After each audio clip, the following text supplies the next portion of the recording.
चलिए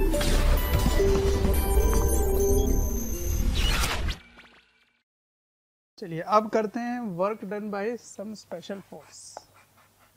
work done by some special force. Special इसलिए क्योंकि इनके बारे में हम जानते हैं, ठीक है। कुछ विशेष बल द्वारा विशेष मतलब कुछ इम्पोर्टेंट है बल, है ना, ऐसा बल जिसके बारे में आप पहले से जानते हैं, इसलिए ये विशेष है। क्यों है?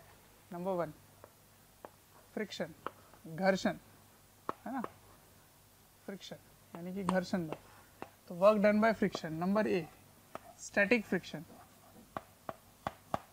स्टैटिक फ्रिक्शन द्वारा किया गया कार्य, ये निकालते हैं। स्टैटिक मतलब समझ रहे हो आप, जब दो वस्तु के मध्य कोई स्लिपिंग नहीं हुई है ना, कोई उसके सापेक्ष कोई विस्थापन नहीं है, तब की बात कर रहा हूँ। तो आपको ये याद आ रहा होगा कि ब्लॉक ऑन ब्लॉक सिस्टम, है ना, ये बहुत ही फेमस सा एग्जांपल है। इसमें आप इसको खींच रहे हैं, ठीक है, एफ बल से। इसके बीच में 1 और 2 के बीच में कोई स्लिपिंग नहीं हुई है, नो स्लिपिंग, मतलब ये साथ साथ चल रहे हैं, दोनों साथ साथ चल रहे हैं। तो अगर साथ साथ चलेंगे तो जितनी विस्थापन 1 की होगी उतनी 2 की होगी, तभी तो साथ साथ चलेंगे, है ना। तो 1 पे फोर्स फ्रिक्शन का लग रहा है किस दिशा में? आगे के डायरेक्शन में लग रहा है, और यही स्टैटिक है ना। और इसकी डिस्प्लेसमेंट क्या है? एस, ठीक। तो वर्क डन बाय फ्रिक्शन इन 1 क्या होगा? F S into S into cos 0, क्योंकि इस पे बल आगे और विस्थापन भी आगे, तो इसके मध्य कोण कितना है? 0 डिग्री। तो इसका वर्क डन क्या हो गया? Plus F static into displacement, विस्थापन, ठीक है। लेकिन यही फ्रिक्शन फोर्स 2 पे भी लग रहा है ना, यही फ्रिक्शन फोर्स 2 पे भी लग रहा है। किधर? पीछे की ओर लग रहा है, और इसमें विस्थापन किधर हो रहा है? आगे की ओर। मैं इस फोर्स के कारण वर्क नहीं निकाल रहा, मैं सिर्फ फ्रिक्शन के कारण निकाल रहा हूँ। तो इसमें वर्क डन क्या होगा? इसमें फ्रिक्शन लगेगा F into S into cos 180, है ना। डिस्प्लेसमेंट आगे है, फोर्स पीछे है, तो एंगल कितना हुआ? 180 डिग्री, है ना। तो इसका क्या वर्क डन होगा? Minus F S into S cos 180, -1 हो गया, इसीलिए इसको मैंने माइनस इधर लिख दिया, ठीक है। तो माइनस ये प्लस। अगर टोटल वर्क डन पूछूं, टोटल वर्क डन, तो क्या आंसर हो जाएगा? 0, क्योंकि जितना ये प्लस में उतना, जितना ये प्लस में उतना ये माइनस में, है ना। तो फ्रिक्शन, स्टैटिक फ्रिक्शन का work done over complete system, इस पूरे सिस्टम में यानी पूरे निकाय में कार्य कितना होगा? 0। तो पूरे सिस्टम में वर्क डन 0 हो गया। तो work done bye static friction in a system is 0। System मतलब निकाय मतलब इस पूरे निकाय की बात कर रहे हो, इस पूरे सिस्टम, दोनों मिलाकर देखोगे तो वर्क डन फ्रिक्शन का क्या आएगा? 0 आएगा, ठीक है। अच्छा, अब अगर फ्रिक्शन काइनेटिक है ना, काइनेटिक फ्रिक्शन द्वारा किया गया कार्य। काइनेटिक फ्रिक्शन देखो, मान लो आप बहुत तेज बल लगाए और इन दोनों के बीच में स्लिपिंग स्टार्ट हो गई। तो अगर स्लिपिंग स्टार्ट हो गई है तो 1 का डिस्प्लेसमेंट मान लीजिए S1 है ना, और ये यहाँ आ गया, ठीक। और 2 का डिस्प्लेसमेंट ज्यादा होगा, 2 जो है वो इधर होगा, और ये यहाँ आ गया सपोज, है ना। तो इसकी डिस्प्लेसमेंट S2 हो गई। क्योंकि आप जिस पे बल लगाएंगे वो ज़्यादा आगे बढ़ेगा, है ना। अब काइनेटिक फ्रिक्शन की बात करते हैं। काइनेटिक फ्रिक्शन किधर लगेगा, इस पे और इस पे बात हो रही है, ठीक है। तो काइनेटिक फ्रिक्शन क्योंकि ये अल्टीमेटली आगे ही बढ़ रहा है, तो इसका मतलब इस पे काइनेटिक फ्रिक्शन आगे लग रही है ना। ये सब हमने पढ़ रखा है फ्रिक्शन के चैप्टर में। तो इधर काइनेटिक फ्रिक्शन आ गया और इधर इस वही काइनेटिक फ्रिक्शन आ जाएगा, ठीक है। अब पहले वाले में कार्य कितना होगा, वर्क डन Fk S1। देखो विस्थापन और बल दोनों एक ही दिशा में है, तो थीटा बराबर 0 डिग्री आ गया। इसमें थीटा बराबर 180 आ गया क्योंकि फ्रिक्शन इधर है और डिस्प्लेसमेंट आगे है, तो इसके बीच में एंगल 180 डिग्री हो गया, है ना। तो W2 क्या लिखोगे, W2 बराबर माइनस Fk S2। माइनस क्यों हुआ समझ रहे हो ना, cos 180 के कारण माइनस हुआ, 180 डिग्री -1 होता है। तो टोटल वर्क डन निकालो, टोटल वर्क डन। तो टोटल वर्क डन इनको जोड़ोगे तो क्या होगा, Fk S1 minus Fk S2। इसमें से Fk को कॉमन ले लीजिए, है ना, या मैं माइनस Fk को कॉमन ले लेता हूँ, तब क्या होगा S2 माइनस S1। और S2 माइनस S1 में देखो S2 बड़ा है और S1 छोटा है, तो इसका मतलब ओवरऑल ये आंसर क्या होगा, नेगेटिव होगा, क्योंकि ये वाला टर्म तो पॉजिटिव हो गया, तो ये पूरा नेगेटिव हो गया। लेकिन S2 माइनस S1 को मैं एक और चीज बोल सकता हूँ, क्या, कि एक के सापेक्ष दो का विस्थापन या रिलेटिव डिस्प्लेसमेंट, तो इसको क्या बोल सकते हो, Fk इंटू एस रिलेटिव, है ना। ये हो गया work done by kinetic friction. Kinetic friction तो रिलेटिवली वो कितना मूव किया है, एक के सापेक्ष दूसरे में कितनी विस्थापन हुई है, उसी को केवल उसके काइनेटिक फ्रिक्शन से मल्टीप्लाई कर दो, ठीक है, विथ अ माइनस। माइनस क्यों आ रहा है, क्योंकि उसके बीच में स्लिपिंग स्टार्ट हो गई है। यहाँ पे नो स्लिपिंग, यहाँ पे स्लिपिंग हो रही है, ठीक है।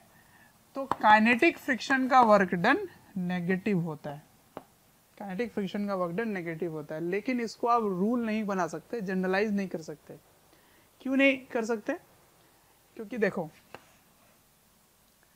Work done by kinetic friction की अगर बात करें तो यहाँ पर अगर ऐसे रखा है, ये 1 है और ये 2 है और इसको रस्सी से बांध रखे हो, ठीक है, और अब 2 को पकड़ के खींच रहे हो, तो जैसे ही खींचोगे तो 1 और 2 के बीच में स्लिपिंग शुरू हो जाएगी।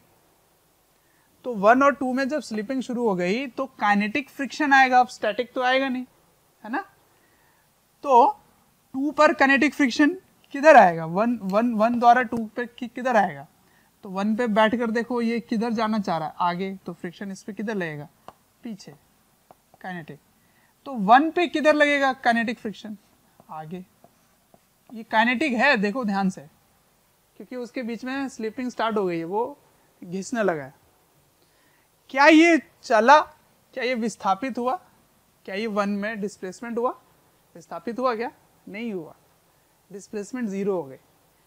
तो काइनेटिक फ्रिक्शन का वर्क डन 0 हो गया। Work done by kinetic friction on 1 equals to 0, देखो 1 पे 0 हो गया। लेकिन अगर 2 की बात करें तो काइनेटिक फ्रिक्शन पीछे, डिस्प्लेसमेंट आगे, ठीक है। तो इस पे वर्क डन 2 पे नेगेटिव आया, है ना।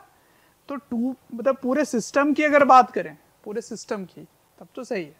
पर अगर जनरलाइज बोला जाए कि work done by kinetic friction is negative, तो ऑलवेज नेगेटिव नहीं होता। देखो यहाँ 0 भी हो रहा है, work done by kinetic friction on 1 is 0, ठीक है।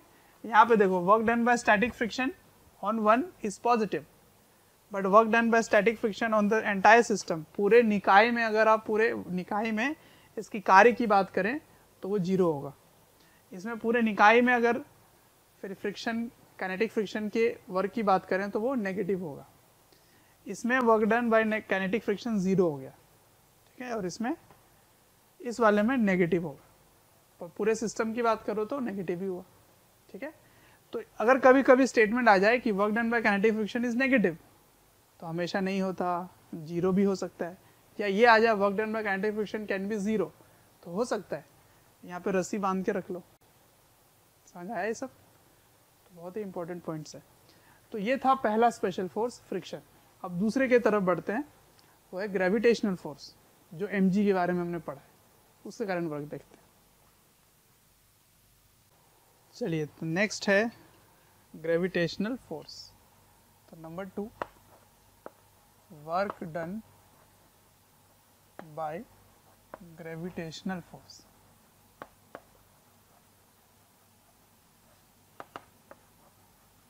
ग्रेविटेशनल फोर्स मतलब गुरुत्व बल, है ना, जो गुरुत्व बल है उसके द्वारा किया गया कार्य, ये मैंने लिखा है यहाँ पे। तो देखिए ध्यान से, मान लीजिए ये एक जमीन है और इस जमीन से y दूरी ऊपर या y1 ऊपर में एक वस्तु था,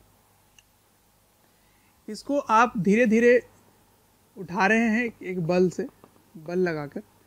तो मुझे इस बल से कोई लेना देना नहीं है, मुझे लेना देना है इस पे गुरुत्व बल। तो गुरुत्व बल किधर लगेगा, mg नीचे लगेगा, है ना, mg नीचे लगेगा। अब मान लीजिए आप इसको ऐसे टेढ़ा मेढ़ा किसी रास्ते से लेके गए, ऐसे ऐसे घुमाकर, ऐसे घुमाकर यहाँ ले गए, तो उससे मतलब ही नहीं है आप किस रास्ते से लेके गए, क्योंकि मुझे सिर्फ विस्थापन से लेना देना है। तो मेरे लिए डिस्प्लेसमेंट क्या हो गया, अब ये यहाँ से सपोज y2 हाइट ऊपर हो गया, तो इसके बीच की जो दूरी है यही विस्थापन होता है ना, यही डिस्प्लेसमेंट होता है h, ठीक। अब सुनो, work done by gravity is equal to force किधर है, नीचे, डिस्प्लेसमेंट किधर है, ऊपर, डिस्प्लेसमेंट ऊपर। तो फोर्स लिख दिया आपने mg, डिस्प्लेसमेंट, डिस्प्लेसमेंट क्या हुआ, तो डिस्प्लेसमेंट हुआ y2 माइनस y1, है ना, y2 माइनस y1 हुआ, और इसके बीच का एंगल कितना है, ये फोर्स है, ये डिस्प्लेसमेंट है, और एंगल कितना है, cos 180, है ना। कैसे ये काम कर सकते हैं, बिकॉज mg इज कांस्टेंट, है ना, ये कांस्टेंट फोर्स है, mg एक कांस्टेंट फोर्स है। तो जब कांस्टेंट फोर्स होता है तो सीधा फोर्स इनटू डिस्प्लेसमेंट कर सकते हो, फोर्स इनटू डिस्प्लेसमेंट कर सकते हैं। तो ये क्या बन गया, माइनस mg, और इसके जगह आप h लिख सकते हैं, इस पूरे की जगह, तो यह आ जाएगा माइनस mg h। तो वर्क डन बाय ग्रेविटी क्या होता है बच्चों, माइनस mg h। अगर आप इसको ऊपर लेके जाएंगे तो, है ना, अगर नीचे लेकर आते हैं, कोई वस्तु अगर नीचे गिर रहा होता है नीचे, तब क्या होगा, ये कब होगा, व्हेन अपवर्ड, है ना, अपवर्ड डिस्प्लेसमेंट, ऊपर की ओर जब आप डिस्प्लेस करके ले जाते हैं। अगर वो नीचे गिर रहा है ना, नीचे गिर रहा है, तो नीचे गिरने के टाइम mg नीचे और डिस्प्लेसमेंट भी नीचे, डिस्प्लेसमेंट भी नीचे। तो ऐसे समय में आपको विस्थापन और बल दोनों के बीच का जो कोण है वो 0 डिग्री मिलेगा, है ना। तो ये क्या बन जाएगा, प्लस mgh, कब, जब डाउनवर्ड होगा, व्हेन डाउनवर्ड डिस्प्लेसमेंट, जब ये नीचे गिर रहा होगा। तो ऐसे अगर आप छोड़ दोगे तो नीचे जब जाता है ना, तो mg का वर्क जो होता है वो पॉजिटिव होता है, ओके, ठीक है। अब सुनो, यहाँ मैं कुछ इलेबोरेट करके लिखना चाहता हूँ। ये -1 है ना, इसको इससे मल्टीप्लाई कर दो, तो इसकी वैल्यू क्या होगी, इसकी वैल्यू हो जाएगी mg, ये माइनस इसके साथ माइनस होगा तो प्लस हो जाएगा, और इसके साथ माइनस होगा तो ये माइनस हो जाएगा। तो mg y1 minus mg y2, क्या इसको ऐसे लिख सकते हैं, वर्क डन बाय ग्रेविटी। तो आगे जाके मैं पढ़ाऊंगा आपको कि इसको बोलते हैं पोटेंशियल एनर्जी। क्या बोलते हैं, पोटेंशियल एनर्जी। तो ये होगा initial potential energy potential energy मतलब क्षैतिज ऊर्जा, ठीक है। एक होता है गतिज ऊर्जा, एक होता है क्षैतिज ऊर्जा, एक काइनेटिक एनर्जी, एक पोटेंशियल एनर्जी। तो ये इनिशियल पोटेंशियल एनर्जी हो जाएगा और ये फाइनल पोटेंशियल एनर्जी हो जाएगा, यू फाइनल, है ना। तो फाइनल पोटेंशियल एनर्जी और इनिशियल पोटेंशियल एनर्जी, तो इसको बोलेंगे ग्रेविटेशनल पोटेंशियल एनर्जी। ये सब डिटेल में पढ़ेंगे, अभी बस आप लिख लो, इसको डिटेल में मैं आपको पढ़ाऊंगा, ठीक है। तो ये हो गया एक स्पेशल फोर्स, ग्रेविटेशनल फोर्स। अब एक और स्पेशल फोर्स देखते हैं, वो है स्प्रिंग फोर्स। तो work done by spring force, work done by spring force, ठीक है। स्प्रिंग के बारे में भी आप पढ़ चुके हो, तो जितने बल के बारे में आपने पढ़ रखा है उनके ही वर्क में ले रहा हूँ। फ्रिक्शन, घर्षण पढ़ रखे हो, है ना, ग्रेविटेशनल फोर्स पढ़ रखे हो, स्प्रिंग पढ़ रखे हो, नॉर्मल के बारे में भी मैंने आपको बता दिया, टेंशन के बारे में भी बताया कि अगर वो गोल घूम रहा है ऐसे तो पूरे टाइम विस्थापन और जो तनाव है उसके मध्य कोण 90 डिग्री होता है, तो इसलिए वो 0 आता है। तो स्प्रिंग फोर्स देखते हैं क्या होता है। देखिए स्प्रिंग फोर्स के बारे में, ये जो स्प्रिंग है इसकी प्राकृतिक लंबाई, नेचुरल लेंथ x=0 ले लेते हैं, ठीक है, ये नेचुरल लेंथ पर है। और इसका ये जो स्प्रिंग का कांस्टेंट है वो k है, ठीक। अब मान लीजिए इसको आप खींच के यहाँ ले आए, यहाँ ले आए, है ना। तो x1 से लेकर x2 तक, x1 से लेकर x2 तक खींच कर ले जाने में कितना कार्य करना पड़ेगा, या स्प्रिंग में कितना कार्य होगा, ये स्प्रिंग फोर्स ने कितना कार्य किया, है ना। देखो इसको भी आप एक बाहरी किसी बल से लेके जा रहे थे, पर इसके बारे में बात नहीं हो रही है, एक्सटर्नल फोर्स की बात नहीं हो रही है। इसमें भी आप खींच के लेके जा रहे हैं, पर एक्सटर्नल फोर्स की बात नहीं हो रही है, बाहरी बल के बारे में बात नहीं हो रही है, स्प्रिंग फोर्स के बारे में बात हो रही है, ठीक है। तो बताओ, जब आप इसको खींचेंगे तो स्प्रिंग फोर्स किधर होगा, पीछे की ओर स्प्रिंग फोर्स होगा, और डिस्प्लेसमेंट किधर कर रहे हो आप, आगे की ओर, तो आगे की ओर डिस्प्लेस कर रहे हो, है ना। तो मान लेते हैं यहाँ से यहाँ तक किसी भी समय में डिस्प्लेसमेंट x हुआ, और अब x डिस्प्लेसमेंट हुआ तो x लेंथ में जाकर आपने dx डिस्प्लेस किया, सॉरी dx का डिस्प्लेसमेंट किया आपने, ठीक है। क्यों ऐसा कर रहा हूं मैं, क्योंकि जो स्प्रिंग फोर्स है उसकी वैल्यू क्या होती है kx, वो x पे निर्भर कर रहा है। इसका मतलब ये कांस्टेंट फोर्स नहीं है, ये एक वेरिएबल फोर्स हो गया जो कि x पे डिपेंड कर रहा है। x कहाँ से लेते हैं, तो प्राकृतिक लंबाई, नेचुरल लेंथ से लेते हैं, ठीक है। वहां से वो x लेंथ खींच गया और उसके बाद आप dx और खींच रहे हो, तो कहने का मतलब ये फोर्स कांस्टेंट नहीं है, इसलिए वर्क डन के लिए आपको इंटीग्रेशन करना पड़ेगा। तो आप करेंगे f dx into cos theta, theta देखो, फोर्स इधर, डिस्प्लेसमेंट इधर, तो कॉस 180 डिग्री, है ना, कॉस 180 डिग्री। जैसे यहाँ पे किया आपने cos 180, यहाँ भी होगा cos 180। कहाँ से लेके जाएंगे, x1 से लेकर x2 तक, यहाँ तक आप लेके जा रहे हैं। x1 से x2 तक खींचने में कितना इसमें कार्य हुआ है, स्प्रिंग ने कितना कार्य किया, तो work done by spring force, FS spring force, SP लिख देते हैं, चलो ठीक, स्प्रिंग फोर्स। अब सुनो, यहाँ पे आपने kx रख दिया, k कांस्टेंट है, बाहर आ गया, ये x dx हो गया, ठीक। और ये cos 180 है, 180 की वैल्यू क्या हो गई, -1, तो -1। x dx का इंटीग्रेशन, x dx का इंटीग्रेशन क्या होता है, x²/2। तो मैं यहाँ लिख लेता हूँ, work done by spring force equals to -k x²/2, ठीक है, फ्रॉम x1 टू x2, ठीक। अब माइनस से जब इसको आप मल्टीप्लाई कर भी देंगे, या चलो ऐसे रख देता हूं मैं, -12k x2² -x1², ठीक है। यहाँ पे क्या आ गया, -12k x², तो ये हो गया work done by spring force, -12k x², ठीक है। थैंक यू डियर स्टूडेंट्स, हमें ढेर सारा प्यार देने के लिए। डेली हज़ारों स्टूडेंट्स हमारे वीडियो से लाभ उठा रहे हैं, उनको काफ़ी बेनिफिट पहुंच रहा है हमारे वीडियो लेक्चर से। आपसे एक रिक्वेस्ट है कि डिस्क्रिप्शन बॉक्स पे एक लिंक है, उस लिंक को क्लिक करें और अपनी एनरोलमेंट सुनिश्चित करें। और साथ ही जिनको स्टडी मटेरियल या फिर डाउट सेशन चाहिए वो प्रीमियम कोर्सेज के लिए भी एनरोल कर सकते हैं। अब इस माइनस को अगर अंदर ले जाओ तो ये क्या हो जाएगा, अगर मान लीजिए आप x इक्वल टू 0 से शुरू कर रहे थे तो x1 की वैल्यू 0 हो जाएगी, तो केवल हाफ के x स्क्वायर आ जाएगा। समझ रहे हो पॉइंट? x1 से x2, मान लो ये 0 है तो फिर तो हाफ के x स्क्वायर ही हो गया वर्क डन। मतलब आप प्राकृतिक लंबाई से सीधा सीधा खींच रहे हो तो हाफ के x स्क्वायर इसका वर्क होगा। समझ रहे हो पॉइंट? अब सुनो, इस माइनस से इसको गुणा कर दो तो माइनस माइनस प्लस हो जाएगा, तो half k x square minus half के x2 स्क्वायर, ये हो गया work done by spring force.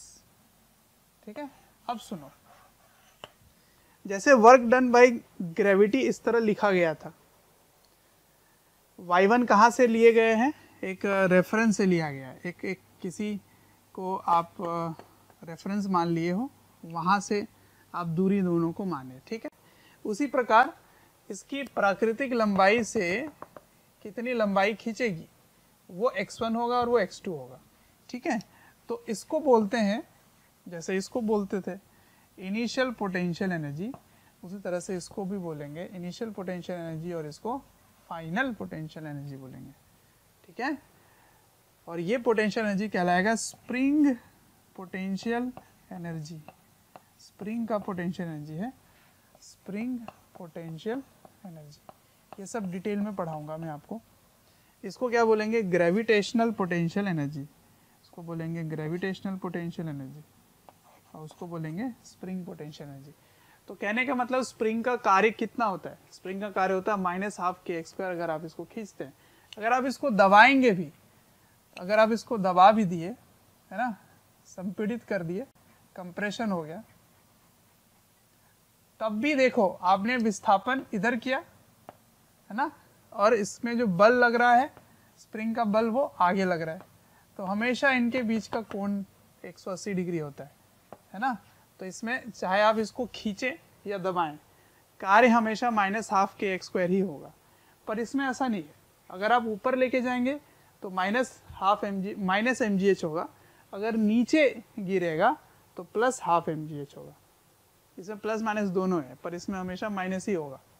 ठीक है, क्योंकि आप जब इसको दबाएंगे तो विस्थापन बाईं की ओर पर बल दाईं की ओर, इसके मध्य कोण 180 डिग्री।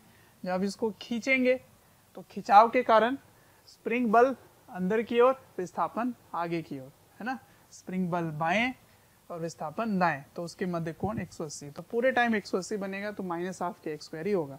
और अगर प्रारंभ आपने शुरुआत आपने x1 की वैल्यू 0 से शुरू की है, मतलब अपने प्राकृतिक लंबाई से शुरू की है, तो work done minus half k x square होगा। अगर आप x1 पहले खींच चुके और फिर x और खींचना चाह रहे हो तो x1 की वैल्यू यहाँ रखेंगे, x2 की वैल्यू यहाँ रखेंगे। ठीक है, तो माइनस हाफ के x2 स्क्वायर माइनस के x1 स्क्वायर हो जाता है अगर आप कार्य की बात करते हैं। तो ये थी कुछ महत्वपूर्ण बल, कुछ विशेष बल के कारण कार्य। तो तीनों का आपको याद रखना पड़ेगा ताकि मैं आसानी से इस्तेमाल कर सकूं। ठीक है, नोट डाउन कर लीजिए।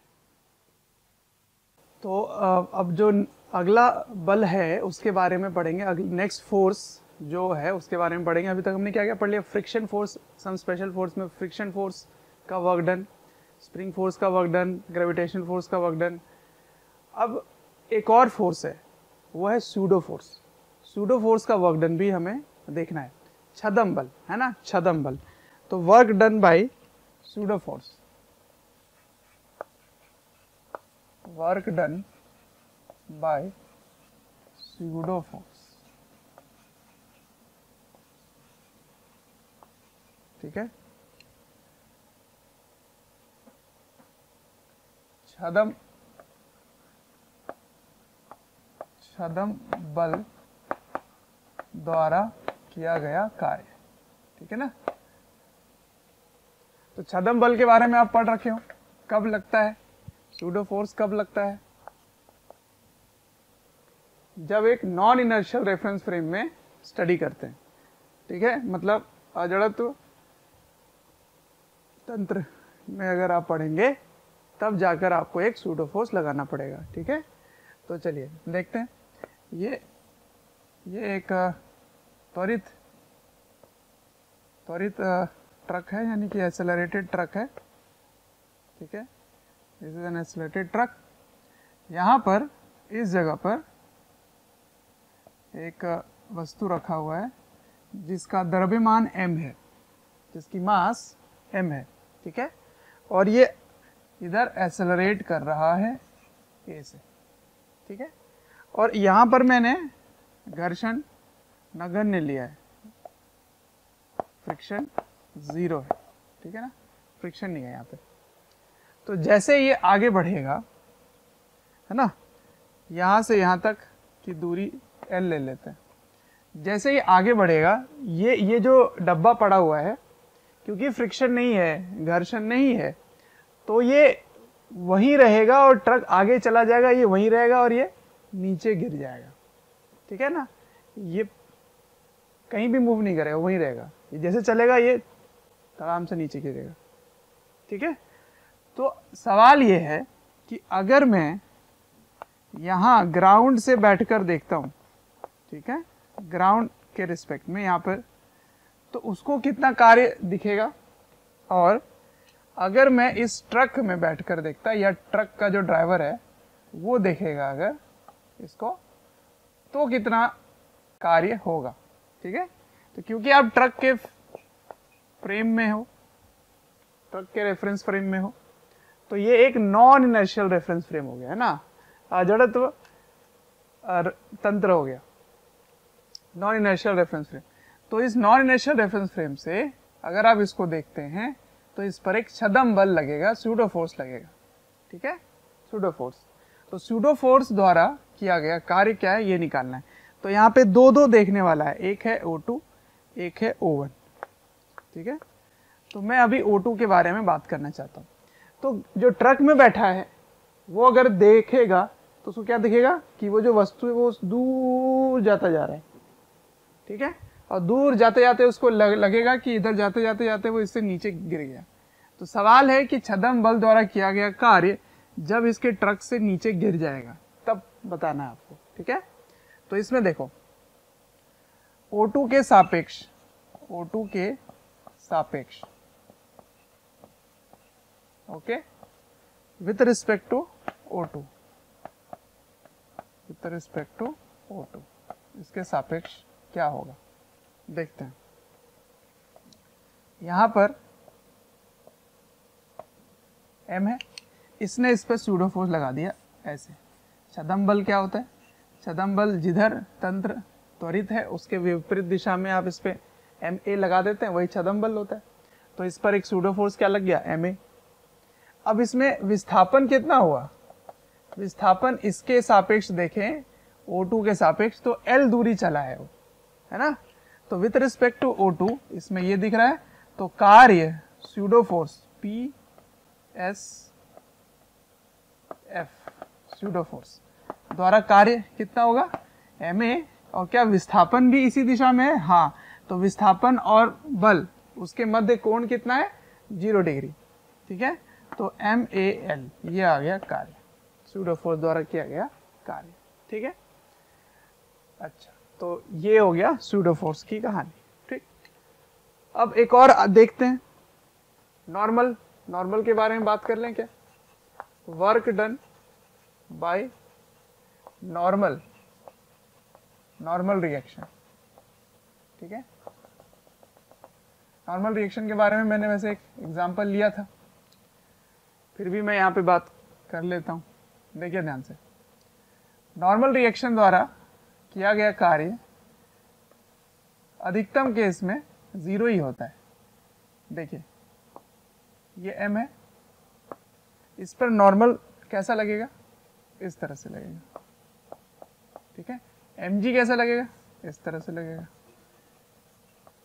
ठीक है। तो मान लेते हैं यहां से यहां की जो दूरी है, ये कंप्लीट दूरी मतलब ये यहाँ से ही लिया जा रहा है, ठीक है ना। ये मान लेते हैं कि ये L है, H है, ये मान लेते हैं ये L है, ठीक है, और 90 डिग्री है, ये थीटा है, ठीक। तो नॉर्मल द्वारा किया गया कार्य क्या होगा और mg द्वारा किया गया कार्य क्या होगा, ये बताना है आपको। तो देखिए ध्यान से, ये जब ये यहाँ से यहाँ जाएगा ना तो इस दिशा में इसकी विस्थापन होगी, है ना। डिस्प्लेसमेंट किधर है, ऐसे है, और नॉर्मल हमेशा विस्थापन के लंबवत है, 90 डिग्री है, यहाँ पे 90 डिग्री का कोण बन रहा है। तो कार्य नॉर्मल द्वारा किया गया कार्य क्या होगा, 0। उसी प्रकार यहाँ देखिए, यहाँ नॉर्मल है, यहाँ mg है ना, इधर नॉर्मल, इधर mg, और इधर क्या है, सूडो फोर्स। तो सूडो फोर्स द्वारा किया गया कार्य क्या हो रहा है, ma इंटू एल, ठीक है। तो n और mg के द्वारा किया गया कार्य क्या होगा, नॉर्मल द्वारा किया गया कार्य 0। क्यों, क्योंकि बल और विस्थापन लंबवत। mg द्वारा किया गया कार्य क्या होगा, ये भी 0 हो जाएगा, क्योंकि mg नीचे, विस्थापन आगे, तो उसके मध्य कोण कितना है, 90 डिग्री, है ना। इन दोनों के बीच का एंगल 90 डिग्री है, यहाँ भी 0 होगा, लेकिन mg द्वारा किया गया कार्य 0 नहीं होगा। तो क्या होगा वो पता करते हैं। देखिए ध्यान से, ये वस्तु यहाँ से यहाँ पहुँच चुका है ना, तो इसकी विस्थापन इस दिशा में है, लेकिन हमने क्या सीखा कि mg एक कांस्टेंट फोर्स है। तो कांस्टेंट फोर्स के लिए एक नियम होता है क्या, कि बल के दिशा में जो विस्थापन है उससे गुणा कर दो, सबसे बढ़िया। तो बल के दिशा में विस्थापन L नहीं है, H है, या फिर L का एक घटक है ना। अगर H नहीं दिया होता, थीटा दिया होता, तो इसका कंपोनेंट इधर क्या लिखते, इधर लिखते L साइन थीटा, है ना। तो या तो L साइन थीटा लिखे या H लिखे, क्योंकि इस क्वेश्चन में मैंने H दे दिया था। तो mg द्वारा किया गया कार्य, mg के दिशा में जो विस्थापन है वो लोगे, तो mg के दिशा में विस्थापन ये वाला है। अब क्या डिस्प्लेसमेंट और फोर्स दोनों एक ही डायरेक्शन में, हाँ बिल्कुल एक ही डायरेक्शन में, तो 0 डिग्री होगा। तो इसको लिखोगे mg L साइन थीटा, ठीक है, या फिर mg H प्लस में होगा, ठीक है ना। नॉर्मल द्वारा किया गया कार्य 0, लेकिन mg द्वारा किया गया कार्य mg L साइन थीटा होगा, ठीक है। ये हो गया सूडो फोर्स, ये हो गया नॉर्मल। अब कुछ क्वेश्चंस करते हैं जिसमें सूडो फोर्स के और एग्जांपल में लूंगा, ठीक है, और फिर सारे मिक्स करके मैं पूछूंगा आपसे, ठीक, लिख लीजिए। चलिए अब क्वेश्चन करते हैं कुछ, इसमें एक एग्जांपल लेता हूं मैं। एग्जांपल देखिए, एग्जांपल में कुछ ऐसा है कि ये एक अर्धगोलाकार है, हेमिस्फीयर है ये, है ना, हेमिस्फीयर है, और यहाँ पर एक वस्तु रखा हुआ है, एक ऑब्जेक्ट रखा हुआ है m मास का, ठीक है, m मास का, और इसको इधर एक्सेलरेशन दे दी है, त्वरित कर दिया गया, और ये यहाँ से फ्री है मूव करने के लिए, है ना। ये बिल्कुल यहाँ पे फ्री है और फ्रिक्शन नहीं है, कहीं भी फ्रिक्शन नहीं है, फ्रिक्शन म्यू 0 है, ठीक है ना। तो क्वेश्चन है कि जब ये आगे खिसकेगा ना, धीरे से इसको खिसकाना, झटका देके नहीं, तो ये नीचे जाने लगेगा ऐसे इधर, है ना। तो आपको बताना है जब ये यहाँ पर A से B पहुँचता है तो यहाँ पे थीटा कोण बन जाता है, थीटा एंगल बन जाता है। तब बताना है आपको कि कितना कार्य इसने किया, ठीक है, A से B जाने पर कितना कार्य किया। अगर यहाँ पर ऑब्जर्वर है, ठीक है ना, O1, ठीक है, तो क्वेश्चन में लिखता हूँ find work done, find work done bye pseudo force from A to B, ठीक है, as observed as observe by O one, मतलब ओवन के सापेक्ष, ओवन के सापेक्ष, ओवन के सापेक्ष छदम बल द्वारा, छदम बल द्वारा कितना कार्य हुआ है, ठीक है ना। अगर आप इसी पे बैठकर देखते हैं तो ठीक। तो सबसे पहले क्या आपको करना होगा, सबसे पहले इस पर सूडो फोर्स लगाना पड़ेगा, है ना। जैसे आप इसमें बैठोगे, ये एक एक्सेलरेटेड फ्रेम हो गया, तो एक सूडो फोर्स लगाना होगा। सूडो फोर्स की डायरेक्शन किधर होती है, जिधर एक्सेलरेशन है उसके ऑपोजिट, तो इधर हो गया एम ए, तो पूरे टाइम एम ए ऐसे ही लगेगा, ठीक है। क्या ये कांस्टेंट है, हाँ बिल्कुल कांस्टेंट है, ए चेंज नहीं हो रहा मतलब कांस्टेंट है। तो जब भी कांस्टेंट फोर्स होता है तो कांस्टेंट फोर्स में वर्क डन कैसे निकालते हैं, constant force into displacement in the direction of force, ठीक है ना। तो जिधर फोर्स है उसी के डायरेक्शन में डिस्प्लेसमेंट आपको लिखना है।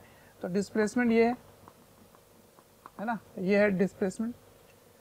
तो देखिए ध्यान से, ये वाली डिस्प्लेसमेंट कैसे निकालेंगे, देखिए ये आर रेडियस है, ये क्वेश्चन में गिवन था आर रेडियस था, ठीक है, ये आर रेडियस है ना। तो ये वाली दूरी क्या होगी, ये हो जाएगी आर साइन थीटा। कैसे, आप साइन थीटा के हिसाब से लिखिए, साइन थीटा क्या होगा, ये एक्स मान लीजिए इसको, एक्स बटा आर, तो एक्स का मान क्या हुआ आर साइन थीटा, है ना। तो ये आर साइन थीटा हो गया, यहाँ से यहाँ तक, यहाँ से यहाँ तक की डिस्टेंस आर साइन थीटा। तो क्या डिस्प्लेसमेंट और फोर्स एक ही डायरेक्शन में, हाँ बिल्कुल। तो पहला answer, work done by pseudo force is m a into r sine theta, ठीक है। और ये प्लस हो जाएगा क्योंकि उसी की डायरेक्शन में, क्लियर है। अब अगर मैं आपसे पूछता कि work done by M G बताओ, M G from A to B, ठीक है ना, किसके सापेक्ष, तो O1 के ही सापेक्ष, इसके सापेक्ष। तो mg की बल जो है वो किस दिशा में है वो देखना है आपको। तो नीचे लगता है mg, ऐसे हमेशा लंबवत नीचे, इसमें भी नीचे लग रहा है mg, है ना। तो क्योंकि ये कांस्टेंट फोर्स है तो उसी के दिशा में विस्थापन बस निकाल लीजिए, है ना। उसके बल के, उसके फोर्स के डायरेक्शन में डिस्प्लेसमेंट निकाल लीजिए। तो इसके डायरेक्शन में डिस्प्लेसमेंट क्या है, ये वाला डिस्प्लेसमेंट है, देखो ये बस इतना डिस्प्लेसमेंट है। तो चलो मैं लिख के दिखाता हूँ वो क्या होगा, है ना। नंबर बी ले लेते हैं, ये ए था, अब ऐसे है कुछ, यहाँ से यहाँ आया, है ना। आपको ये वाली दूरी कैलकुलेट करनी है। तो समझिए, ये अगर थीटा है, ये अगर आर है, तो ये क्या होगा आर कॉस थीटा, ठीक है ना, बिल्कुल आर कॉस थीटा होगा ये। तो फिर ये डिस्टेंस कैसे निकालोगे, ये वाला डिस्टेंस, तो ये डिस्टेंस हो जाएगा आर में से आर कॉस थीटा को माइनस करना है ना। तो क्या लिखेंगे, आर 1 माइनस कॉस थीटा, सही है। तो mg नीचे और ये इसका डिस्प्लेसमेंट, तो क्या लिखोगे, work done by gravity is equal to mg नीचे और डिस्प्लेसमेंट भी नीचे, तो mg r 1 minus cos theta. आ रहा है समझ। तो ये कुछ एग्जाम्पल हैं जो बस फील दिलाने के लिए थे, है ना। चलिए इसको नोट डाउन कीजिए, नेक्स्ट क्वेश्चन भी देख लेते हैं। नेक्स्ट क्वेश्चन देखते हैं। नेक्स्ट क्वेश्चन में क्या हो रहा है कि एक लिफ्ट है, ओके, ये लिफ्ट है और लिफ्ट में एक रस्सी में बंधा हुआ एक ऑब्जेक्ट है, ठीक है। अब सुनो, इसको ऊपर एक्सेलरेट कर रहे हैं ए से, है ना, ऊपर एक्सेलरेट कर रहे हैं। तो आपको बताना है कि टी टाइम पर, क्वेश्चन क्या है, find work done by tension force, तनाव जो इस रस्सी में तनाव है उस तनाव द्वारा किया गया कार्य बताना है ना। रस्सी में जो तनाव है, तनाव द्वारा। Find the work done by tension force in time T. ठीक है, टी टाइम में आपको बताना है। ठीक,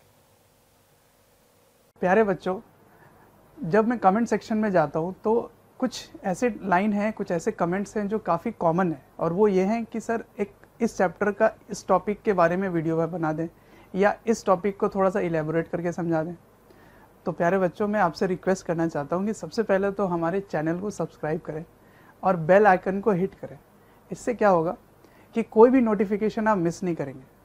मैं ये इसलिए कह रहा हूँ क्योंकि जिस टॉपिक के बारे में आप पूछ रहे होते हैं या आप रिक्वेस्ट कर रहे होते हैं वो हमारे चैनल्स में ऑलरेडी वीडियोज़ हैं। आप अगर चैनल विजिट करेंगे तो प्लेलिस्ट भी बने हुए हैं, और प्लेलिस्ट से आप अपने जो डिमांड है, जो आपके पर्टिकुलर टॉपिक्स हैं, उनको आप विजिट करके पढ़ सकते हैं। लेकिन किसके सापेक्ष? तो यहाँ पे जो ग्राउंड में है इसके सापेक्ष। ठीक है, तो इसको ओवन ले लेते हैं, तो विथ रिस्पेक्ट टू ओवन। ठीक है, तो ये जो तनाव है, तनाव बल है ना, इस तनाव बल द्वारा किया गया कार्य ज्ञात करना है। ठीक, कितने समय में? टी समय में। तो देखो, इस टाइप के क्वेश्चन को करने के लिए हमें सबसे पहले फोर्स देखना होता है किधर है, और फिर डिस्प्लेसमेंट देखना होता है किधर है। तो इस पर टेंशन फोर्स कैसा लग रहा है? ऐसा लग रहा है। ठीक, टी टाइम के बाद लिफ्ट जो है वो ऐसे ऊपर आ जाएगी, ऐसे। तो मान लीजिए ये ऐसे आ गया है इस जगह पर, तो इसकी देखी जाए तो डिस्प्लेसमेंट ये है ना। विस्थापन क्या लिखोगे? u 0 से मान लेते हैं शुरू कर रहा है, तो क्या लिखोगे? s बराबर u 0 है, हाफ at स्क्वायर। ठीक, तो फोर्स ऊपर, डिस्प्लेसमेंट भी ऊपर। तो वर्क डन बाय टेंशन क्या होगा? With respect to O one, work done by tension, tension force बराबर टेंशन ऊपर into displacement half a t square. ठीक है, ये होगा टेंशन ऊपर, डिस्प्लेसमेंट भी ऊपर, हाफ एटी स्क्वायर। ठीक है, अच्छा, अब टेंशन की वैल्यू क्या है? टेंशन की क्या वैल्यू होगी? तो टेंशन की वैल्यू आपको पता है, आपने कैलकुलेट कर रखा है पहले। इधर mg लग रहा है, इधर टेंशन, इधर एक्सेलरेशन। तो टेंशन की वैल्यू क्या लिखोगे इस डायरेक्शन में? T minus mg equals to ma। तो T equals to mg plus a, ये हो गया टेंशन, है ना। क्योंकि आप ओवन के सापेक्ष लिख रहे हैं, तो टेंशन ऊपर, ऊपर के डायरेक्शन को प्लस मान के आपने लिख लिया। तो यहाँ पे क्या लिख सकते हो? mg plus a plus half at square. तो हाफ को इधर ले लेते हैं, at स्क्वायर। ठीक है, ये हो गया कार्य, टेंशन द्वारा किया गया कार्य। ठीक है, अच्छा, लेकिन ये ओवन के सापेक्ष है। अगर आप इस लिफ्ट में बैठ के देखते, यहाँ लिफ्ट में किसी को बैठा दो और उससे पूछा जाए, O2 नाम दे देते हैं, तब वो क्या बोलेगा? तब बोलेगा कि ये तो विस्थापित ही नहीं हो रहा, टेंशन लग तो रहा है पर ये कहीं नहीं जा रहा, क्योंकि ये खुद भी ऊपर जा रहा है, तो उसके सापेक्ष कोई विस्थापन ही नहीं है, कोई डिस्प्लेसमेंट ही नहीं है, इसलिए वर्क डन क्या बोलेगा? वो 0 होगा। ठीक है, तो with respect to O2 work done by tension is equal to 0, क्योंकि O2 के सापेक्ष कोई विस्थापन नहीं हुआ, O2 के रिस्पेक्ट में कोई भी डिस्प्लेसमेंट नहीं हुई है। ठीक है, अच्छा, अब अगर मैं पूछता O1 के सापेक्ष, ये A है, अब B पूछ रहा हूं, find the work done by gravity. Gravity का वर्क डन क्या होगा? दोनों के, with respect to O1 and with respect to O2, दोनों के सापेक्ष। तो इसके सापेक्ष देखोगे तो mg नीचे है और विस्थापन ऊपर है, तो कार्य क्या होगा? कार्य नेगेटिव होगा, है ना, ऋणात्मक कार्य होगा। तो work done by gravity, gravity का फोर्स कितना है? mg। विस्थापन उतना ही रहेगा, इतना ही रहेगा, हाफ at स्क्वायर। लेकिन यहाँ पे क्या लिखोगे? cos 180, है ना। इसमें cos 0 था, cos 0 1 होता है, तो cos 180 कितना हो गया माइनस, तो माइनस mg हाफ आगे ले लो इंटू 80 स्क्वायर, ठीक है। लेकिन यही चीज अगर आप O2 के सापेक्ष बोलेंगे तो ये कहेगा कि कोई विस्थापन ही नहीं है, तो work done by gravity is 0। लेकिन साथ ही साथ वो एक सूडो फोर्स भी लगाएगा, यहाँ पर एक सूडो फोर्स भी लगाएगा अगर आप O2 के सापेक्ष बात करेंगे तो सूडो फोर्स द्वारा भी किया गया कार्य 0, क्योंकि विस्थापन ही नहीं है। तो work done by pseudo force छदम बल वो भी 0 है, क्योंकि डिस्प्लेसमेंट ही 0 है, ठीक है ना। इसीलिए आप कहाँ से देख रहे हैं ये भी निर्भर करता है, कौन से बल से देख रहे हैं वो भी निर्भर करेगा। तो कार्य जो है वो देखने वाले पे निर्भर करता है, क्योंकि विस्थापन देखने वाले पे निर्भर करता है, ठीक है। चलिए, तो कुछ बातें हो गई यहाँ पे। अब मैं मिक्स करके कुछ क्वेश्चन पूछता हूँ आपसे, ठीक है। अब स्प्रिंग फोर्स का वर्क डन के बारे में थोड़ी और चर्चा मैं कर लेता हूँ, क्योंकि कभी कभी आपसे मिसकंसेप्शन हो सकता है। किस बारे में समझते हैं, नोट फॉर स्प्रिंग फोर्स,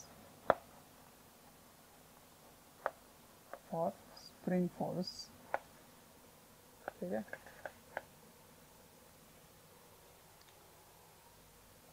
सबसे पहली चीज ये समझना है आपको, क्या वर्क डन हमेशा नेगेटिव होगा, क्या कार्य हमेशा स्प्रिंग फोर्स द्वारा नेगेटिव होगा। मैंने नेगेटिव वर्क डन करके दिखाया था, तो आपसे ये मिस्टेक हो सकता है कभी कि हमेशा नेगेटिव होगा। देखो, नेगेटिव तब होगा जब आप इसके नेचुरल लेंथ, जो प्राकृतिक लंबाई है, उससे आप बदलाव करेंगे, है ना, उससे आप चेंज करेंगे। या तो इसको आप संपीड़ित करेंगे, है ना, या तो संपीड़ित करेंगे दबाए, तब देखो विस्थापन इधर होगा और स्प्रिंग फोर्स इधर लगेगी, तब तो नेगेटिव होगा। अगर आप इसको खींचेंगे, इसमें खिंचाव करेंगे, ठीक है, तो स्प्रिंग फोर्स इधर होगा, ठीक है, और विस्थापन इधर होगा। तो देखो अभी भी दोनों नेगेटिव है, तो यहाँ पे कार्य क्या हो गया, वर्क डन इज नेगेटिव।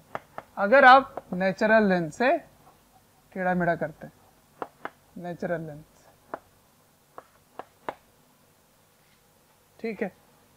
अब अगर पहले से ही स्प्रिंग दबा हुआ है, पहले से ही दबा हुआ है, ये इसकी नेचुरल लेंथ है, ये पहले से ही दबा रखे थे, ठीक, और अब इसको छोड़ दिए, यहां से छोड़ोगे तो स्प्रिंग फोर्स किधर लगेगा, इधर, और डिस्प्लेसमेंट भी इधर होगा, विस्थापन भी इसी दिशा में होगा, है ना। तब जाके कार्य क्या निकलेगा, W पॉजिटिव हो जाएगा स्प्रिंग फोर्स के द्वारा, ठीक है। तो work done by spring force is negative, इसमें पॉजिटिव, ठीक। अब देखिए, अगर आप पहले ही इसको खींच के रखें, पहले ही इसको खींचा हुआ है, ठीक, पहले ही खींचा हुआ है, और इसको यहां से छोड़ दिए, तो छोड़ने के बाद स्प्रिंग फोर्स किधर लगेगा, इधर, और डिस्प्लेसमेंट किधर होगा, वो भी इधर होगा, ठीक है। तो देख रहे हो, दोनों में कार्य पॉजिटिव आ रहा है, धनात्मक आ रहा है, इसमें ऋणात्मक आ रहा है। तो जनरलाइज बात अगर किया जाए कि क्या work done by spring force always negative, no, work done by spring force can be negative, can be positive, ठीक है।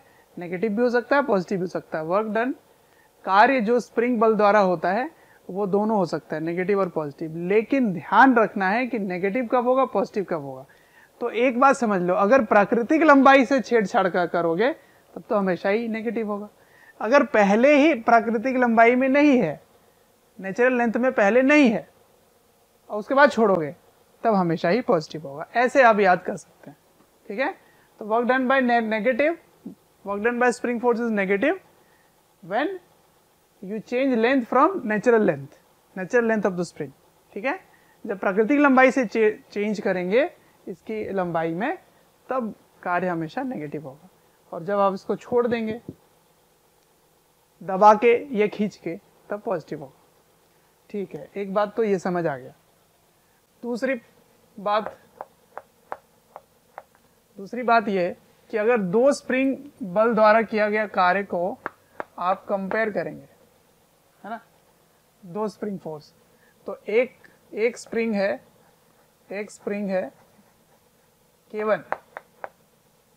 K1 का, और दूसरा स्प्रिंग है K2 का, है ना।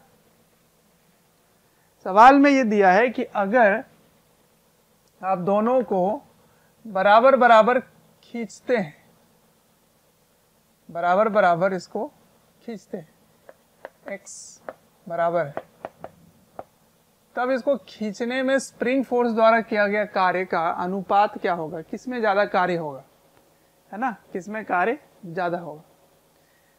तो या तो खींचकर छोड़ दो, ऐसी बात हो रही है, पहले खींचा और फिर छोड़ रहे हो, ठीक है। तो इसमें क्या लिखा आपने, सेम लेंथ, है ना, स्ट्रेच्ड बाय सेम लेंथ, मतलब समान लंबाई तक खींचना, ठीक है ना, एक समान लंबाई तक आप इसको खींचे हो, तब इसमें कार्य का अनुपात बताना है, किसमें कार्य ज्यादा होगा और किस अनुपात में होगा। तो work done by spring force क्या होता है, हाफ kx स्क्वायर, ठीक है। तो अगर x सेम है तो work done by spring force क्या होगा, डायरेक्टली प्रोपोर्शनल टू k हो जाएगा। लेकिन कब, जब when x इज सेम, ठीक है ना, जब x बराबर है, जब x समान है, तो आप क्या बोल सकते हो, किसमें ज्यादा। तो अगर K1 ज्यादा है K2 से, देन वर्क डन 1 भी ज्यादा होगा वर्क डन 2 से, ठीक है। अगर K1 बड़ा है K2 से या 2 गुना है तो कार्य भी 2 गुना होगा, ठीक। लेकिन कब, जब आप बराबर खींचेंगे या बराबर संपीड़ित करेंगे, ठीक है ना, कंप्रेशन अगर बराबर होगा या इलोंगेशन बराबर होगा, तब आप कह सकते हो कि जिस अनुपात में K होगा उसी अनुपात में कार्य भी होगा, जिस रेशियो में K होगा उसी रेशियो में वर्क भी होगा, ठीक है। अच्छा, ठीक, समझ आ गया। लेकिन कभी कभी आपसे सवाल ऐसे पूछ दिया जाता है, अगर समान बल से इसको खींच रहे हैं, समान बल से इसको खींचा गया, या समान बल, स्प्रिंग का बल आया, ठीक है ना, समान बल आया, तब बताइए क्या कार्य का अनुपात होगा, ठीक है, ये पूछा जा रहा है आपसे, ठीक। तो इसको आप लिख लीजिए, मैं सेकंड लिखता हूँ यहाँ पे, ठीक है। तो मैंने कहा कि अगर ये है समान लंबाई तक खींचना, और B ले रहा हूँ सेम फोर्स इलोंगेशन, ठीक है। मतलब इन दोनों में एक समान बल से आपने खींचा, ठीक है ना, सेम फोर्स से आप खींच रहे हो, तो मान लीजिए ये बाहरी बल है F एक्सटर्नल, तो इसको जब आप खींच रहे हो तो धीरे धीरे खींच रहे हो, बिल्कुल स्लोली मूवमेंट लिखा हुआ रहता है, स्लोली। तो स्लोली का मतलब क्या हुआ कि जितना स्प्रिंग का बल है उतना ही आपने एक्सटर्नल फोर्स लगाया, ये दोनों बिल्कुल बराबर है, तो सेम फोर्स से इलोंगेशन किया जा रहा है, ठीक है। लेकिन एक में स्प्रिंग कांस्टेंट K1 है और एक का स्प्रिंग कांस्टेंट K2 है, ठीक है।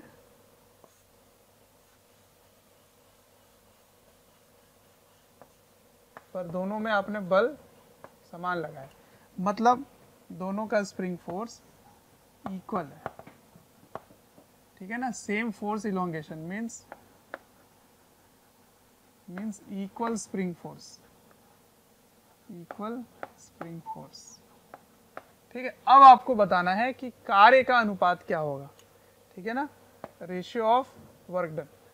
तो आप कभी कभी ये मिस्टेक कर जाते हैं कि हाफ के एक्स स्क्वायर से work done directly proportional to k होगा, हमेशा नहीं, हमेशा नहीं होगा, वो तब होगा जब एक्स सेम है, यहाँ फोर्स सेम है, ठीक है, सेम फोर्स।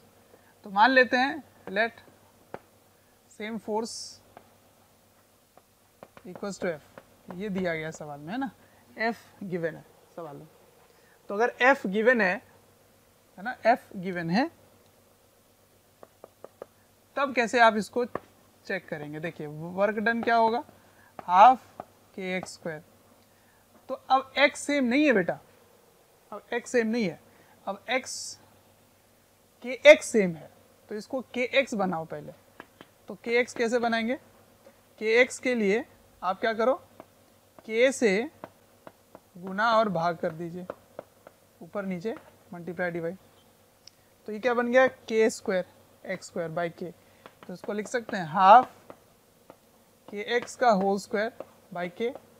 अब देखिए ये के एक्स ही बराबर है, let force is F, F equals to k x, है ना, ये समान है। अब आप कंपेयर कर सकते हैं कैसे, एफ स्क्वायर बाई 2k। तो देख रहे हो ध्यान से, वर्क जो है वो के इनवर्सली यहाँ लिख देता हूँ, work done equals to F square by 2k। तो ये इनवर्सली प्रोपोर्शनल हो गया के। तो अगर k1 ज्यादा होगा तो अब W1 कम हो जाएगा, ठीक है। तो आपको ये ध्यान रखना है कि क्या same elongation force same force से किया जा रहा है, कि सेम लंबाई है या सेम डिस्प्लेसमेंट है, कितना आपने खींचा बराबर है कि बराबर बल से खींचा है, इसको भी आपको देखना पड़ेगा। तो जब बराबर बल से खींचते हो तो वर्क जो होता है वो के इनवर्सली प्रोपोर्शनल हो जाता है, ठीक है। तो यहाँ आप क्या बोलेंगे कि if k1 is greater than k2 then W1 is less than W2, ठीक है, क्योंकि इनवर्सली प्रोपोर्शनल हो गया। बस यही बात मैं समझाना चाह रहा था कि स्प्रिंग फोर्स में आपको ये सब ध्यान रखना होता है, इसके कार्य के बारे में आपको ध्यान रखना होता है, ठीक है। चलिए नोट डाउन कर लीजिए। अब मैं आपको एक पॉइंट याद दिलाना चाहता हूँ जो पहले भी हम लोग कर चुके हैं, उससे कुछ निष्कर्ष निकालते हैं, ठीक है। तो नेक्स्ट नोट भी इसको नोट करके लिख सकते हो। क्या था ये वाला क्वेश्चन, याद आ रहा है आपको, इस टाइप का जो क्वेश्चन था। इसमें मैं वो पर्टिकुलर एग्जांपल लेना चाहता हूँ जो ए से बी के दिशा में ऐसे, हमेशा बी के दिशा में ये जो डायरेक्टेड था, उस टाइप का जो फोर्स है, उस समय कितना वर्ग आया था। ये आर है, ये आर है ना, क्या आया था वो, अगर कांस्टेंट मैग्नीट्यूड का फोर्स हो, है ना, तो ए से बी तक का वर्क कितना आया था, कार्य कितना आया था, याद है आपको। तो वर्क डन बाय एफ, अगर फोर्स हमेशा इसी के दिशा में डायरेक्टेड है, मतलब जब ये यहाँ होगा उस समय फोर्स ऐसे होगा, ऐसे होगा, ठीक। जब ये यहाँ होगा तो ऐसे होगा, ऐसे। तो पूरे टाइम जो है इसकी दिशा बदल रही है ना। तो work done by F, work done by F क्या आया था, याद है आपको, वो आया था √2r इंटू एफ, ये आया था ना, एफ इंटू r√2। तो इस रिजल्ट से मैं कुछ निष्कर्ष निकालना चाहता हूँ। देखिए क्या, कि शुरुआत में जहाँ फोर्स की दिशा थी ना, और अंतिम जहाँ पर है वो वाली जो दूरी है, बस उसी से आपने मल्टीप्लाई कर दिया। देखो ध्यान से, देखो जरा ध्यान से, है क्या ऐसे, ये r है, ये r है, तो ये क्या था r√2, क्योंकि 90 डिग्री है ना। तो इसका मतलब फोर्स को इसी डिस्टेंस से आपने मल्टीप्लाई कर दिया। तो कहने का मतलब कभी भी ऐसा कुछ आपको दे दे जिसमें हमेशा फोर्स इसी डायरेक्शन में हो, तो आपका वर्क डन क्या आएगा, यहाँ से यहाँ तक का जो डिस्टेंस है वही आएगा, ठीक। अब कभी कभी आपको इस तरह ना देकर रस्सी बांध कर दे देते हैं। बच्चों, अगर हमारे वीडियोस आपको पसंद आते हैं, आपको हमारी जो मेहनत है वो आपको अच्छी लगती है, तो आप हमारे वीडियोस को ज़रूर लाइक करें और शेयर करें। शेयर इसलिए मैं करने बोल रहा हूँ क्योंकि आपके शेयर करने से ज़रूरतमंद बच्चों तक ये वीडियोस पहुँच सकता है, जिनको एक पर्टिकुलर टॉपिक काफ़ी वीक लग रहा है या एक ऐसा चैप्टर है जिसके बारे में एक पर्टिकुलर टॉपिक उनको अच्छे से पढ़ना है, तो उन तक पहुँच सकता है ये। अंत में मैं आपसे यही कहना चाहूँगा कि आपके स्नेह, अफेक्शन, प्यार देखकर हमारी पूरी मोशन की टीम काफ़ी मोटिवेटेड है आपको क्वालिटी कंटेंट देने के लिए। तो आपको लगता है कि इसको कैसे सॉल्व करेंगे? ये बिल्कुल इसी का एग्जाम्पल जैसा हो जाता है। जैसे नंबर 2 देखो ध्यान से। तो देखिए, मैं जो कहना चाह रहा हूँ यहाँ पर वो इस प्रकार है कि यहाँ पर आपने एक ऑब्जेक्ट को रस्सी से बांधकर ऐसे रखा है, ठीक है,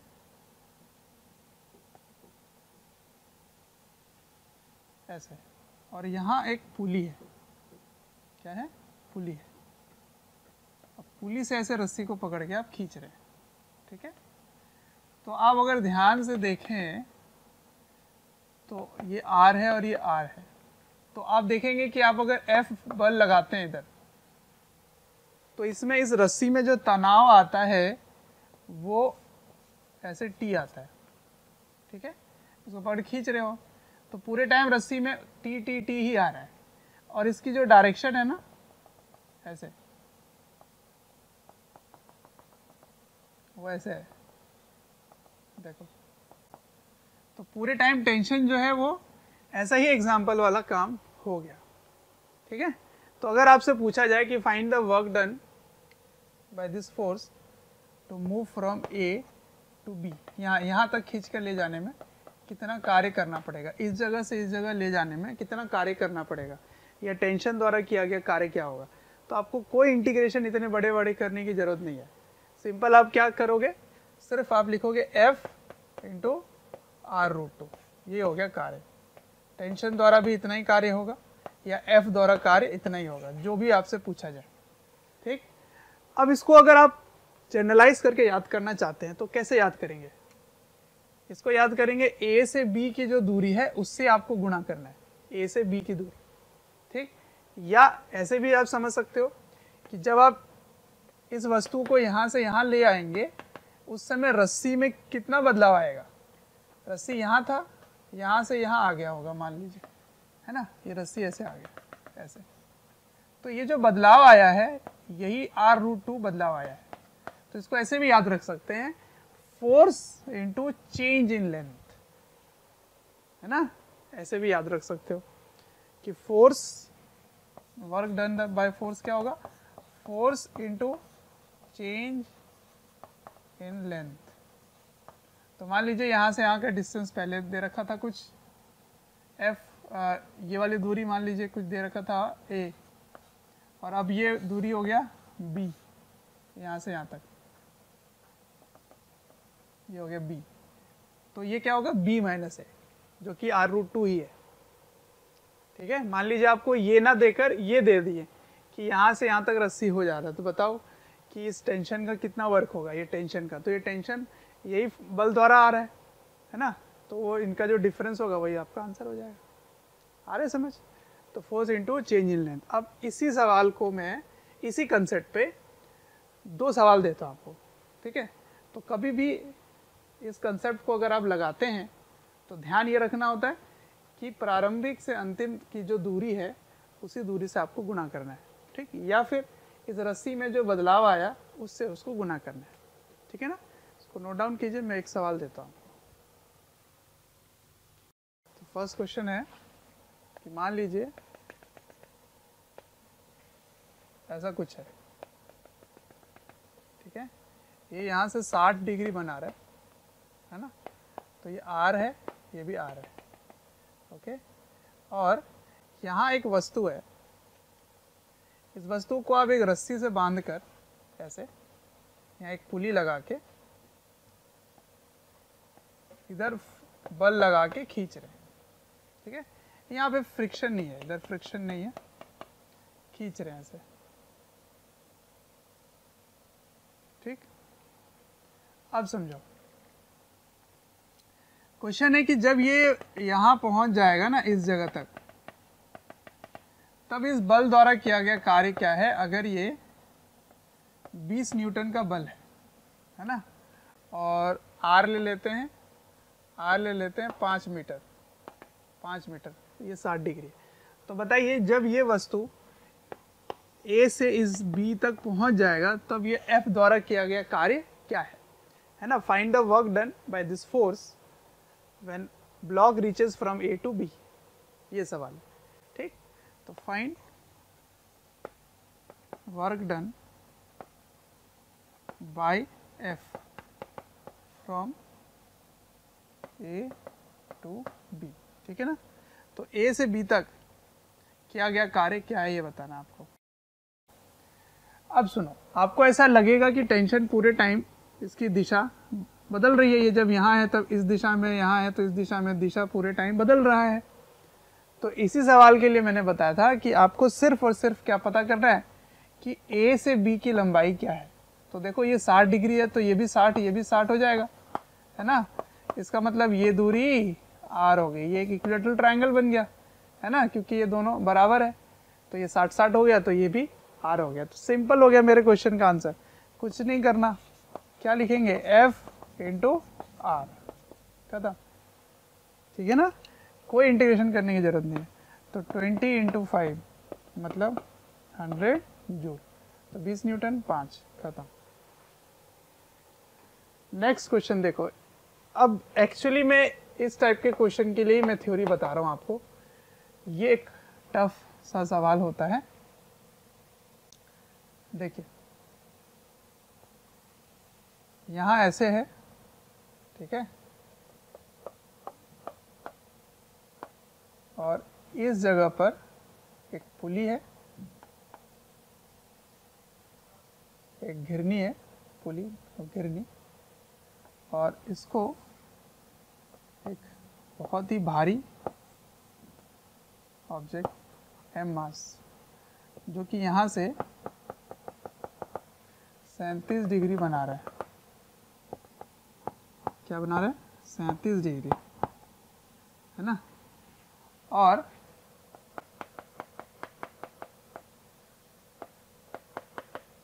और यहाँ पे ऐसे पकड़ के खींच रहे हैं, ठीक। तो ये दिया गया है कि ये 5 मीटर है, ये एल जो है वो 5 मीटर है, 5 मीटर। तो आपको बताना है कि इसको जब मैं खींच रहा हूं, खींचते खींचते खींचते खींचते जब ये यहाँ आ जाता है, इसके बिल्कुल नीचे, यहाँ तक, इस जगह पे आ जाता है ना, रस्सी ऐसे रहेगी, चलिए ऐसे मान लीजिए, ये दोनों एक ही है, लगभग एक ही है।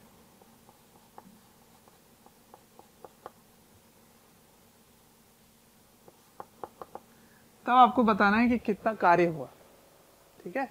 फोर्स की वैल्यू मैं दे देता हूँ, फोर्स इसको ले लेते हैं 60 न्यूटन, ठीक। तो क्वेश्चन है find work done by F from A to B. ये ए है, ये बी है, ए से बी ले जाने में कितना कार्य होगा। अब आप देखो पूरे टाइम, तो ये जो तनाव है ना, ये तनाव की जो दिशा है वो बदल रही है, देखिए ऐसे जा रहा है,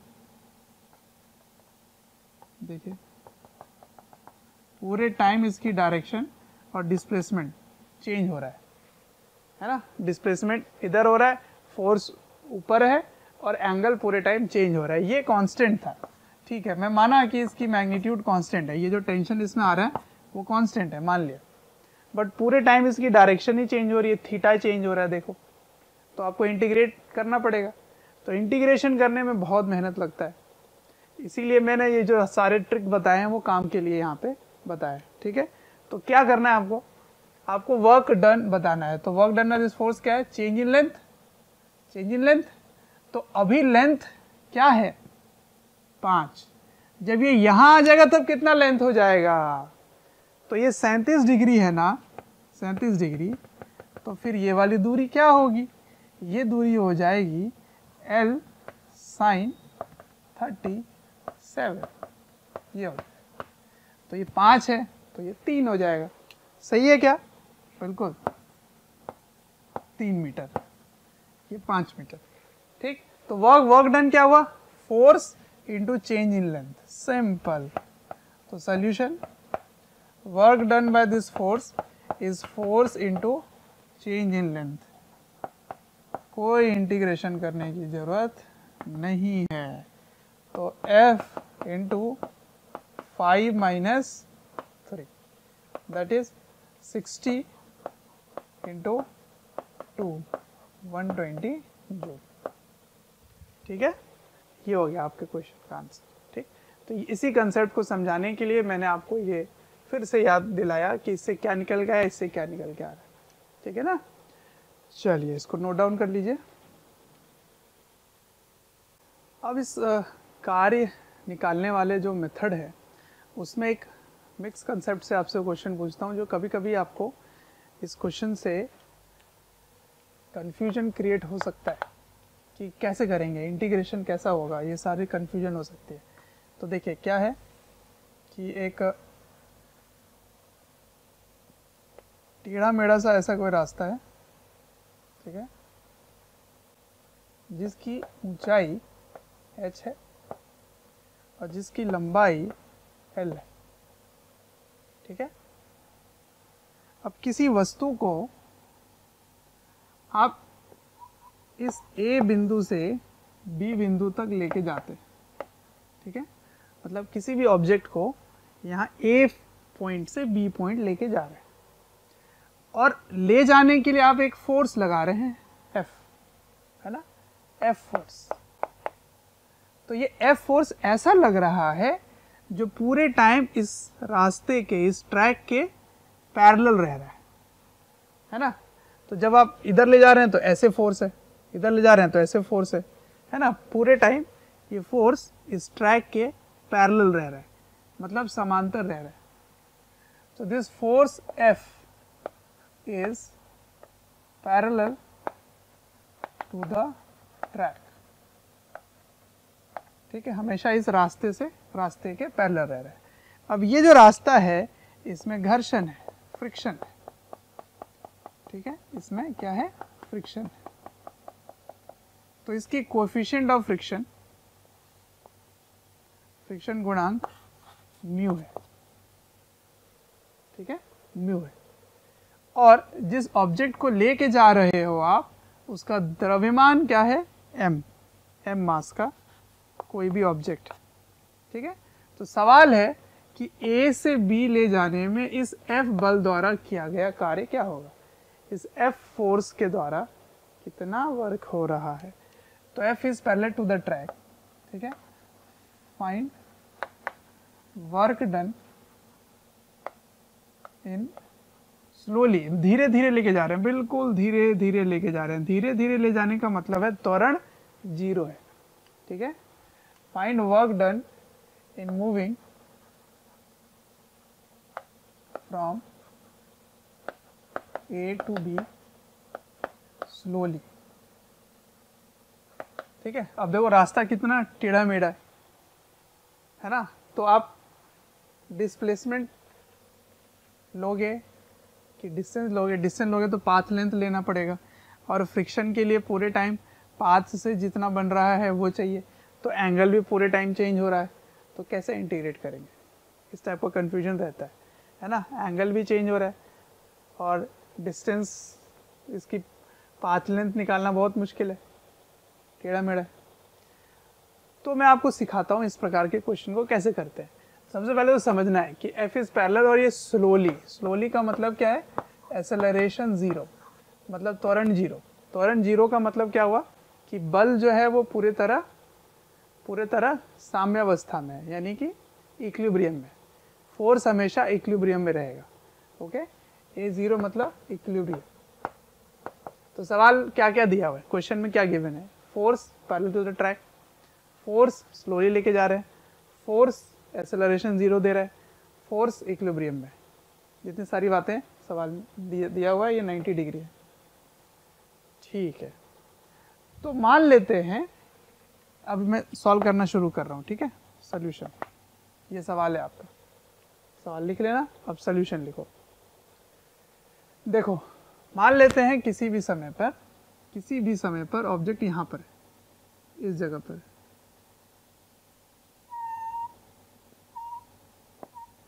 ऐसे, ठीक है। अब इस पे फोर्सेस क्या क्या लग रहे हैं। सबसे पहले तो आप ये F फोर्स लगा रहे हो, और F फोर्स इस ट्रैक के पैरेलल है, तो मैंने ऐसे पैरेलल फोर्स लगा दिया, ऐसे ये F, इस फोर्स को आपने लगा दिया, वो यहाँ से ले जाना शुरू कर रहे हो आप, है ना, इस जगह से। मैं किसी भी समय पे यहाँ देख रहा हूँ, अब देखते जाओ, इस पर एक mg भी लगेगा, ऐसे फ्रिक्शन भी लगेगा। फ्रिक्शन कैसे लगेगा, इस सरफेस के अलोंग लगेगा, है ना, ऐसे लगेगा फ्रिक्शन, क्योंकि आप इसको घसीटते हुए ले जा रहे हो, तो फ्रिक्शन जो है वो मैक्सिमम पर होगा, म्यू एन होगा, ठीक है ना। तो ये जो फ्रिक्शन का बल है, ये फ्रिक्शन बल म्यू एन होगा।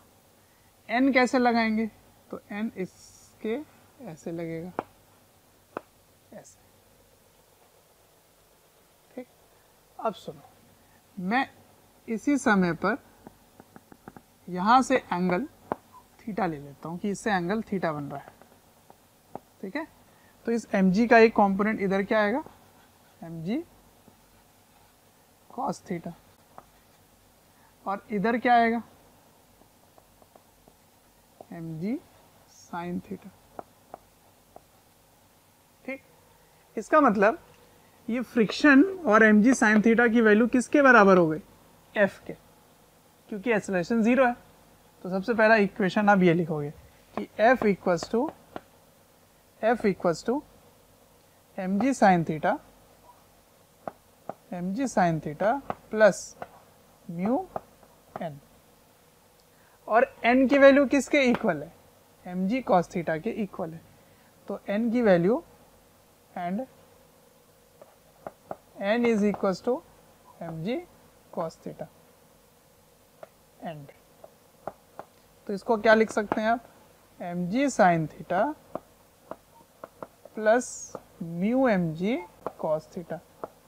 थीटा क्या है, थीटा किसी भी समय पर ये कोण है, थीटा, है ना, यही पूरे टाइम बदल रहा है, तो मैं किसी भी समय पे थीटा ले लिया, ये हो गया f, ठीक है, बहुत ही बढ़िया। अब सुनो, अब बहुत ही केयरफुली समझना है कि मान लीजिए आपने डिस्प्लेसमेंट बहुत ही थोड़ा सा प्रोड्यूस किया, बहुत छोटा दूर लेके गए, तो ये डिस्प्लेसमेंट कैसा होता है, अलोंग द टेंजेंट होता है ना, ऐसा होता है। तो ये हो गया डिस्प्लेसमेंट ds, ठीक है, बहुत ही बढ़िया। अब समझना ध्यान से, क्योंकि ये थीटा है ना, क्योंकि ये थीटा है, तो यहां से जो एंगल बनेगा ऐसे, ये वाला एंगल, इससे ये एंगल भी थीटा। तो इधर आप क्या ले सकते हैं, ds का एक कंपोनेंट ds cos थीटा, और दूसरा कंपोनेंट क्या ले सकते हैं, ds sin थीटा। मैंने डिस्प्लेसमेंट का भी कंपोनेंट ले लिया, ठीक है, ओके, वेरी गुड। अब समझो ध्यान से समझना, इस डायरेक्शन में ऐसे और ऐसे, ये x है और ये y है, तो क्या ये ds cos थीटा इस डायरेक्शन की डिस्प्लेसमेंट हो रही है, बिल्कुल सही बात है। क्या ds sin थीटा लंबवत यानी परपेंडिकुलर डायरेक्शन की डिस्प्लेसमेंट हो रही है, बिल्कुल सही बात है, ठीक है जी। तो अब मैं वर्क लिखता हूं, वर्क, है ना, तो वर्क कैसे लिखेंगे, देखिए, तो वर्क के लिए लिखेंगे छोटा सा वर्क या कंप्लीट वर्क लिख लेते हैं, work done integration f vector dot ds vector, ठीक है ना, f डॉट ds। अब क्योंकि F parallel to the track है तो फिर ये DS के भी पैरेलल है ना, इसका मतलब F और DS के बीच में हमेशा एंगल क्या बनेगा, 0 डिग्री बनेगा। तो इस डॉट को हटा दोगे और F की वैल्यू यहां से रख दोगे, तो लिखेंगे mg sin theta plus mu mg cos theta, ठीक है, डॉट ds, तो ds इंटू कॉस 0 है ना, इसको इंटीग्रेट करेंगे तो cos 0 तो 1 होता है, ठीक। अब ds से इसको मल्टीप्लाई कर दो तो ये आ जाएगा mg ds साइन थीटा, लिख देता हूं मैं ऐसे, ds इंटू साइन थीटा, है ना, और इंटीग्रेशन करोगे तो mg बाहर आ जाएगा। ओके, फिर म्यू mg को मैं बाहर ले लेता हूं और ds cos थीटा एक साथ लिख लेता हूं, तो ds इंटू कॉस थीटा, इसको इंटीग्रेट करना है। अब जरा ध्यान से समझिए, ds cos थीटा का क्या मतलब हुआ, क्या x डायरेक्शन में छोटा सा डिस्प्लेसमेंट हुआ? हाँ बिल्कुल हुआ, तो इसके जगह क्या लिख सकते हैं, dx, क्योंकि ये ds cos theta x direction में छोटा सा डिस्प्लेसमेंट है, मतलब ये इधर छोटा सा डिस्प्लेसमेंट हुआ, ऐसे छोटा सा, क्योंकि आपको शुरू तो यहां से करना है ना, मैं तो किसी भी समय पे देख रहा हूं, शुरू आपको यहां से करना है, ठीक है। तो ये हो गया dx, और ds साइन थीटा क्या y में छोटा सा डिस्प्लेसमेंट है? बिल्कुल, तो इसके जगह क्या लिख सकते हैं, dy, तो dy का मतलब क्या हुआ, ऊपर के डायरेक्शन में छोटा सा डिस्प्लेसमेंट, इसके डायरेक्शन में छोटा सा डिस्प्लेसमेंट, है ना। अब आपको शुरू करना है यहां से और खत्म करना है यहां पर, तो ऐसे छोटे छोटे छोटे छोटे छोटे छोटे छोटे डिस्प्लेसमेंट अगर केवल वर्टिकल डायरेक्शन में देखेंगे तो वो क्या होगा, h होगा, तो क्या होगा, h होगा, है ना।